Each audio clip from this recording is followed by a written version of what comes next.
Hey guys, what's going on? Andrew here, and the title says the greatest luthier trick of all time. I don't know if it's the greatest one, but it's a pretty good one.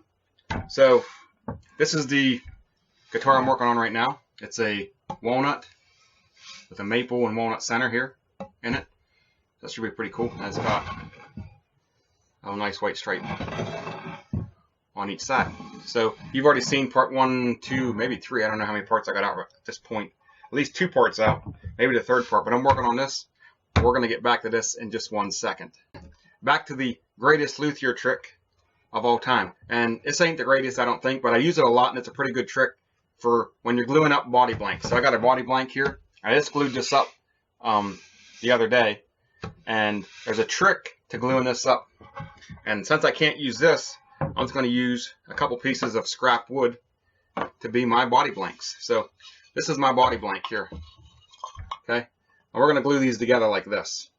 And what happens if you put glue on these 2 joints on these 2 sides, and you put them together, and you put clamp pressure on it, what it's going to do is it's going to start doing one of these numbers. It'll slide like this, or it might slide like this, or it could do anything. It might slide down like that, or the whole thing might come down where it's uneven like that, or up like that as you put pressure on.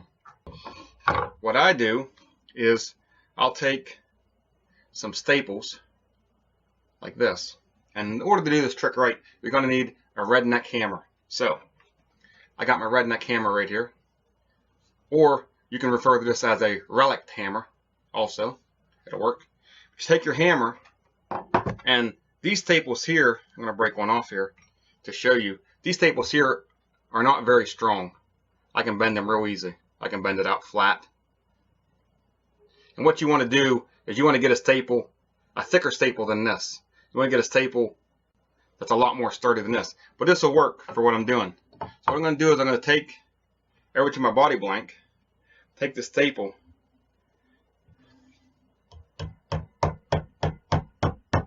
I'm going to pound it in like that. And I'm going to put one on either end. So I got my 2 staples on either end. You can see it there. Now I'm going to take a pair of side cuts. These are just regular side cuts. They don't have to be redneck side cuts or relic or anything like that. Just regular side cuts will work. I'm just going to snap these things off.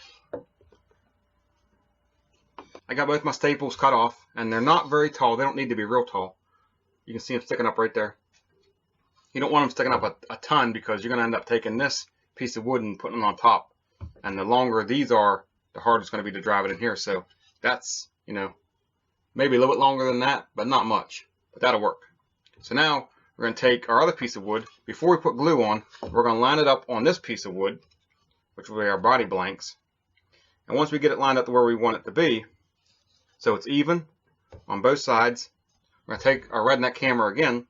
Just going to tap it together on each end.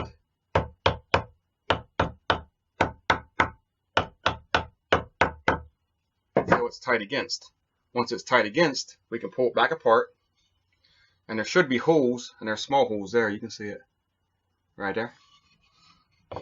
So now, when we put our glue on here, we'll put our glue on here, take this thing back across, hook it back up, and line it up to where our staples fall into our holes. And now when we put clamp pressure on it, it's not going to move this way. It's not going to slide. It can't slide forward and backward. It can't move sideways. It can't do anything, because them staples are in both pieces of wood, holding it perfectly straight. This next example has to deal with a neck and a fretboard, gluing a fretboard onto a neck. So to begin with, we're going to pretend that this is a guitar neck, and we're going to pretend that this is the fretboard.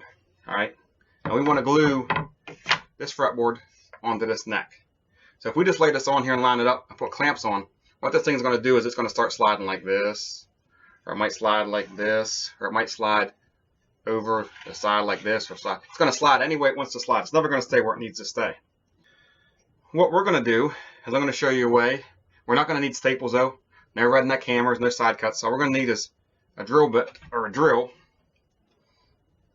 I got a battery drill. And this is a side position marker. So I think it's 3/32 round. So we're going to need a 3/32 drill bit.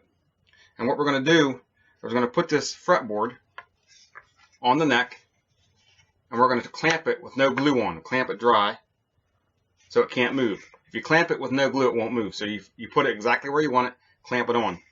Then we're going to take our 3/32 drill, and we're going to come up to the first or second fret. And we're going to drill off to the side, right on the fret slot like that.